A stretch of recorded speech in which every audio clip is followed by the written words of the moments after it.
everyone, today we're going to be reviewing the NYSSMA violin scale requirements for levels 3 and 4. If you have done a level 1 or 2 in the past, you'll remember that your requirements for that level were to learn 3 one-octave scales. And so we learned your 3 open string scales, so G major, D major, and A major. And when you got there, they just shuffled up the order and you played all 3 scales for them. For level 3 and 4, it is a little bit different. You actually have to learn 7 scales, and they'll pick still 3 of them when you get there. So you need to learn 7. You only end up playing 3 at the festival. But if you are doing a level 3 or 4 and you're a violin player, please watch this whole video. I'm going to tell you exactly what scales we're going to do and how to play them. And so it's important that you know all 7 because you never know what they are going to pick. So it's a little bit different in terms of the octaves too, because they want you now to know two octave scales. Remember, those are the ones that are like extra long. It's like you took a major scale and stacked another major scale on top of it. And then 5 one-octave scales. And when you get to NYSSMA, they will pick 1 of the 2 octave scales and 2 of the 1-octave scales. So let's start with the 2 octave scales. Now, if you are one of my students in the 7th or 8th grade, we every year learn 2 octave scales. I do that on purpose because I know that most of the time students who are doing a level 3 or 4 solo are 7th or 8th graders. So that's why we do that. So you should already know these 2 scales. And they are the G major and the D major scales. And one of the reasons I picked both of these scales for violin is they are the exact same fingering. They just start in a different spot. So if you know how to do D major, then you just, to play G major, start on the G string and do the exact same thing that you did. So they are identical to each other other than the starting point. And just as a reminder before I play this, and let me just bring this down just a little bit. As a reminder, to play, I'll say let's do G first. To play the G major scale, you're going to start on your open G string and play just like the G scale that you've known since the 4th grade. So G, 1, 2, 3, D, 1, 2. And this is where it's different because it's 2 octaves. Instead of just going to 3 fingers and going back down, we're going to have to go an extra octave, right? 3 fingers is G. That means we've started the 2nd octave of the scale. So instead, we're going to go to 3rd position. You're going to put your 1st finger where your 3rd finger would normally go, and then do a space, space, close, which we either call the whole half pattern or the 3-4 pattern after the fact that your 3rd and 4th fingers are touching. So this is on the D string in 3rd position, space, space, close. And then you pop over to the A string in 3rd position and do space, space, close. Okay, when you put that all together, it's going to sound like this.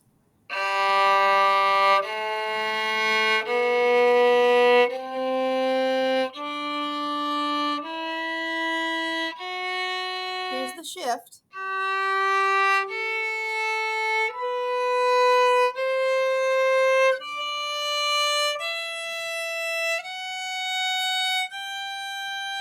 And of course, you have to go backwards.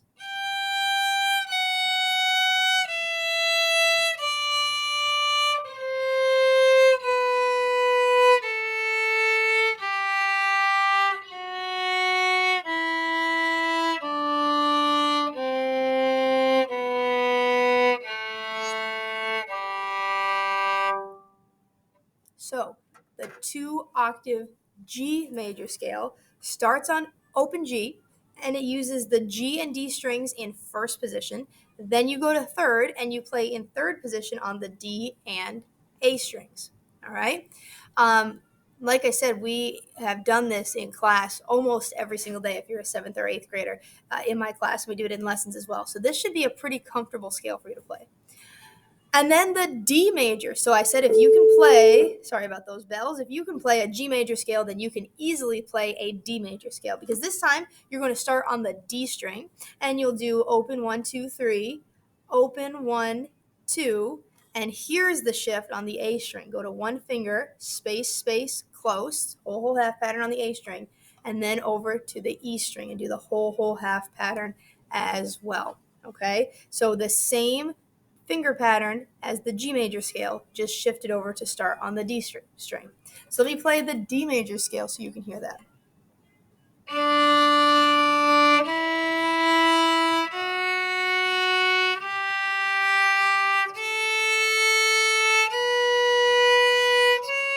Here's the shift.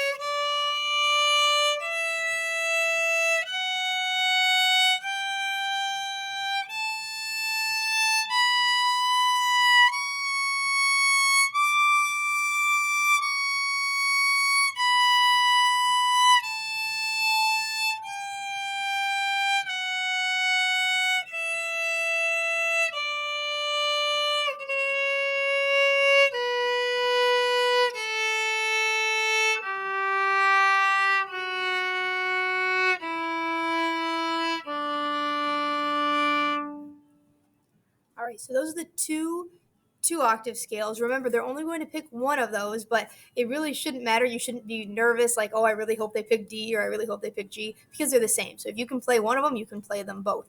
But do make sure you know how to do those. The other scales are all one octave, and they actually don't require any shifting at all. So these are the ones where you're going to have to shift. The other ones you do not have to shift. So we're taking a look now at the one octave scales. The first one, remember there's 5 of them, should be very simple. The A major scale. Again, learned this in the 4th grade, going back on some of those old skills that hopefully we still remember. Starts on open A, goes to 3 on E. Finger pattern is a 2-3. Keep that second and third finger close, and you don't need to use your pinky on this one. Okay, let me just play it as a refresher, although I'm sure almost everyone remembers how to do this.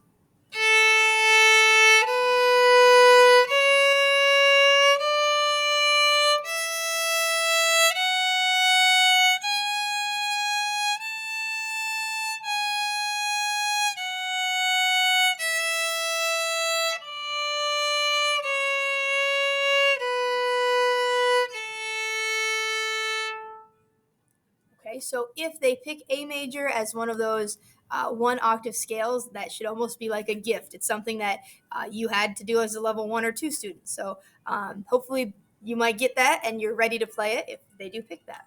Okay, and then the last 4 of the 5 one octave scales are what we are going to call the whole half scales. And I'm grouping them together like that because really these are all the same exact thing with different starting places, kind of like those 2 octave scales. So all 4 of these scales, as long as you know where to put your first finger, where to start, you're going to play them the exact same way. And so that should kind of help you in memorizing. I know it's scary to think about that you have to memorize 5 scales, but really what you're memorizing is the A major scale, which you should already have memorized, and then this whole half scale pattern, which I'm about to show you, and you're doing that 4 different times. So let me move my video over here so you can see a little bit better. This is a really rough looking fingering chart, I know, but you can imagine how you see these fingering charts in lesson books sometimes. And this is what I mean when I say a whole half pattern. Sometimes we call it the 3-4 pattern, like I said earlier. It means that you're going to have a space between your first and second finger, a space between your second and third finger, and then your third and fourth finger will be close. So there is a rule with major scales for violin, and it goes like this. If you start the scale on one finger, so you have to start the scale on your first finger, then all you have to do is play whole half 2 times. So on 2 strings, and that's the major scale. Okay, you don't have to think about what notes you're playing. You don't have to think about the key signature. All you have to know is that you do this twice. Okay, now you might be thinking, is that cheating? Is it okay if I don't know the key signature? In high school, we talk a lot about key signatures. We actually do in middle school quite a bit too. But when it comes to NYSSMA, I know that sometimes when you get in there, you get really nervous and you might forget something that is really simple. And so I like to simplify these scales as much as we can to just say, listen, don't even worry about it. All you have to do is know where to put your first finger, and the rest is just this. And so it's not that key signatures aren't important. We will continue to work on those in class. But this is just a way to make sure that you are comfortable with your scales, and it seems like the easiest way and the way that kids have been most successful. So let's look at these 4 scales. And let me actually back up here, move myself here now. I am covering that one, but hopefully you remember at this point what the finger pattern should look like. So we're going to start with an E scale, and you're not, probably that your first inclination is to say, oh, I'm going to start on open E, but you're not going to do that because the rule is you need to start with your first finger. So you should be thinking, how can I play the note E with my first finger? And hopefully what comes to mind right away is, oh, one finger on the D string. So I'm going to put one finger down on D.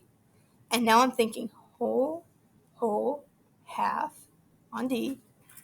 Then you don't play open A. You put one finger down and do whole, half on A. One little tip, and a lot of students find this as a helpful tip, is if you have a third finger sticker,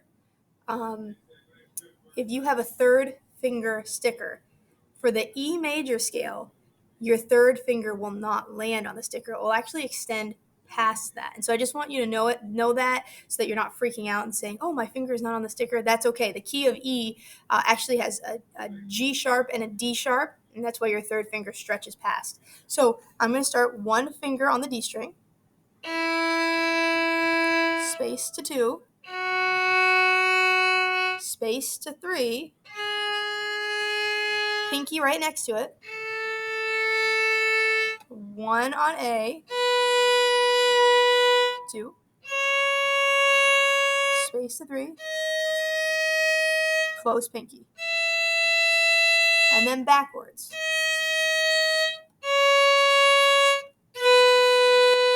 Four.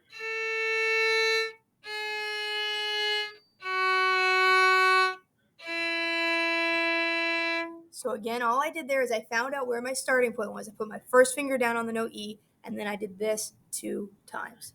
So now let's try it with the B major scale. Hopefully what comes to mind when I say where to find B with your first finger, you think right on the A string. That should be pretty easy. So this will be the same thing that you just did, but it's on the A and E strings. So one finger, 2,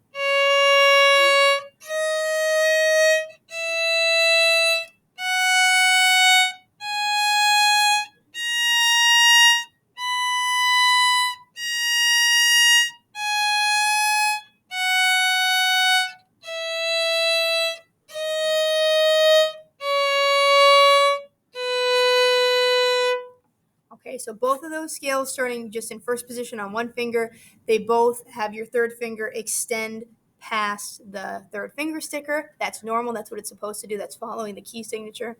Those are the E and B major scales. Now you can see the last 2 here are E flat and B flat. Again, I know it looks scary, but think about how to play E flat with your first finger. Here's an E. Here's an E flat. So all you're doing is taking your hand, sliding it back, and doing the exact same thing, whole, half, 2 times.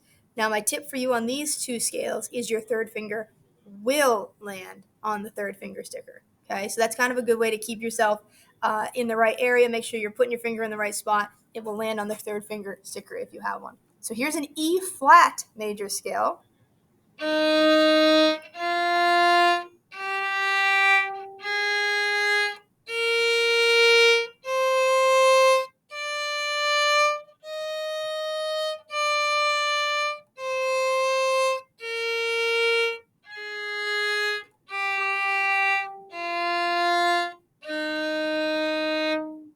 And the same thing for B flat. First finger on the A string, but move back, B flat.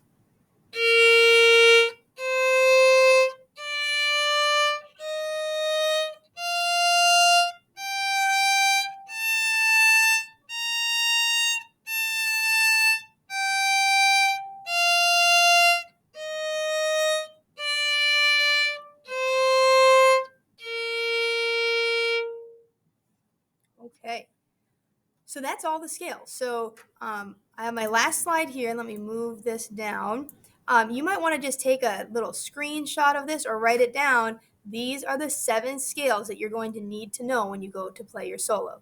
You only have to play 3. They're only going to pick 3, but they could pick any of these 3. You don't get to pick, the judge picks. And so just as a very, very quick review here, we have the G and D 2-octave scales. Those are the ones that we've been doing in class that start in first position and on the second octave go to third, and you do the whole half pattern twice. You actually were doing that whole half thing beforehand, and you didn't even know it. I didn't really explain it fully because I knew I would explain it later here. You have the A major scale, which you've done since the 4th grade. Should be easy peasy, but it is 2-3 pattern for those notes on the A and E string. And then finishing it up with our 4 whole half scales. The rule is if you start on first finger, you do this twice on 2 strings. And so E and B start in first position. Your 3rd finger extends past the 3rd finger sticker. E flat and B flat start lower. It's actually technically what we call half position, but it's just like a low 1, and your 3rd finger will hit the 3rd finger sticker. All right, so those are your 7 scales. Start working on them now, but when you come for your lesson, we will go over each of them together as well. All right, so good luck with these, and we'll work on them in your lesson.